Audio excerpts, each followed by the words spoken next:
Madam నమస్తే madam. నమస్తే అమ్మా. కాంగ్రెస్ పరిపాలన సంవత్సరం చూశారుగా మేడం, ఎలా అనిపిస్తుంది?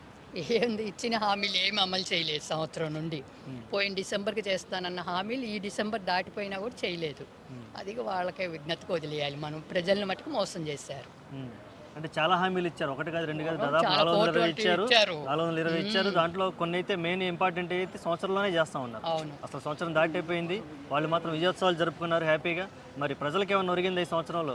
ఏం చేయలేదమ్మా. వాళ్ళు చేసింది ఏందో ఒక బస్సు ఒకటి పెట్టాడు ఫ్రీగా. ఏమన్నా ఒక మహిళగా మీరు చెప్పండి, అసలు దానివల్ల ఏమన్నా ఉపయోగం ఉపయోగం ఉందా? లేదమ్మా. అది అసలు దేనికి ఉపయోగం? ఎప్పుడో ఒకసారి ఊర్లో వెళ్తారు ఆడవాళ్ళు, లేడీస్ అంతే కదా. రోజు ఎక్కి తిరగరు ఆ బస్సులు. దేనికి అసలు? అది మన ప్రయాణానికి మనం ఖర్చు పెట్టుకోవడం అది అనేది వేరు. ఎప్పుడో ఒకసారి వెళ్తే దానికి మనం ఇక అది మనకు వేస్ట్ కదా. గవర్నమెంట్కి లాస్, వీళ్ళకి వేస్ట్ ఆ పథకం. పోనీ దానివల్ల ఇంకా ఇవన్నీ గ్యాస్ అని, కరెంట్ అని, పెన్షన్స్ పెంచడం అని ఇలాంటివన్నీ చేస్తే ఉపయోగం వాళ్ళకి. అవి ఏమి లేవు కదా. ఏ పని ఇచ్చిన హామీ ఏది చేయలే. పాపం ఆశపడి రైతులు ఎంత విలువలాడుతున్నారు ఈ రోజున. వాళ్ళకి 2 పంటలకి డబ్బులు ఇవ్వకుండా ఇస్తానని చెప్పి రైతు బంధు మేమే ఉన్నా. నేను కూడా రైతు బంధు తీసుకుంటా, కానీ మాకు కూడా పడలేదు. ఎప్పుడు చెప్పారు కదా, చెప్తారు ఊరికి మాటలు ఖచ్చితంగా మీ అకౌంట్ లో బట్టి విక్రమార్క గారి నియోజకవర్గమే మాది, కానీ మా ఎవరికి పడలా. చెప్పారు ఎలక్షన్స్ అప్పుడు. ఏమీ లేదు, అన్ని అబద్ధాలు చెప్పారు. ఏదో ప్రజల్ని మోసం చేసి వచ్చారు. అంటే మీరు పార్టీ స్టాండ్ తీసుకోకుండా కామన్ గా చెప్పండి, అసలు సహజంగా చెప్పండి. మీరేమి టీఆర్ఎస్ అభిమానిగా లేదంటే కార్యకర్తగా చెప్పొద్దు. అవును, కార్యకర్తగా చెప్పట్లా. రాష్ట్రంలో జరిగేదే చెప్తున్నాము. ఏమీ అమలు కావట్లేదు. ఏం అమలు చేస్తున్నారు వాళ్ళు? ప్రజలకు ఉపయోగపడే పని. ముసలాళ్ళు ఎంత ఎదురు చూస్తున్నారు. పెన్షన్లు 2 నెలల పెన్షన్ ఎగ్గొట్టేశారు వేయకుండా. ఒక నెల అట్లా జరుపుకుంటా వచ్చి 2 నెలల పెన్షన్స్ ఎగ్గొట్టేశారమ్మా. ఇంకా ఏంటి వాళ్ళు చేసేది?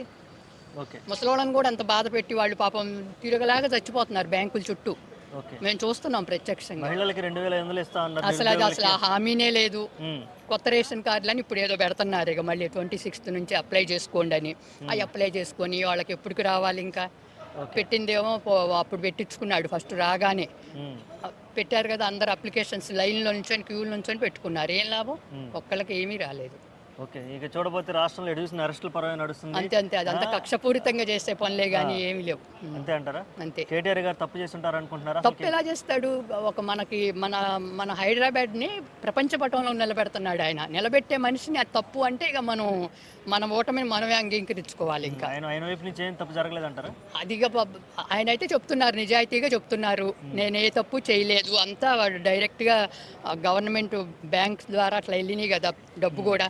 ఏమీ సొంతగా ఎవరు ఇట్లా చేయలేదు కదా.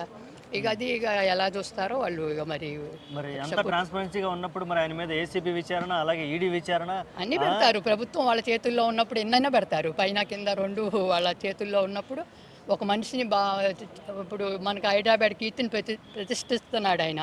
దాన్ని వాళ్ళు కాదు అంటుంటే ఇంకేం చేస్తాం మనం? ఆ ఈ ఫార్ములా రేస్ అన్నది అసలు ఎంత గొప్ప, మనకి ఎక్కడే రాంది మనకు వచ్చింది హైదరాబాద్ కంటే. అది ఎంత ఇది. అలాంటి దాన్ని మనం వెనక్కి తీసుకెళ్తున్నాం హైదరాబాద్ని డెవలప్ అవ్వకుండా.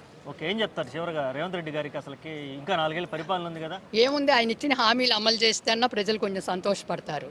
అది చేత కావట్లేదు ఆయనకి, ఏమీ చేయట్లేదు. Okay madam, thank you.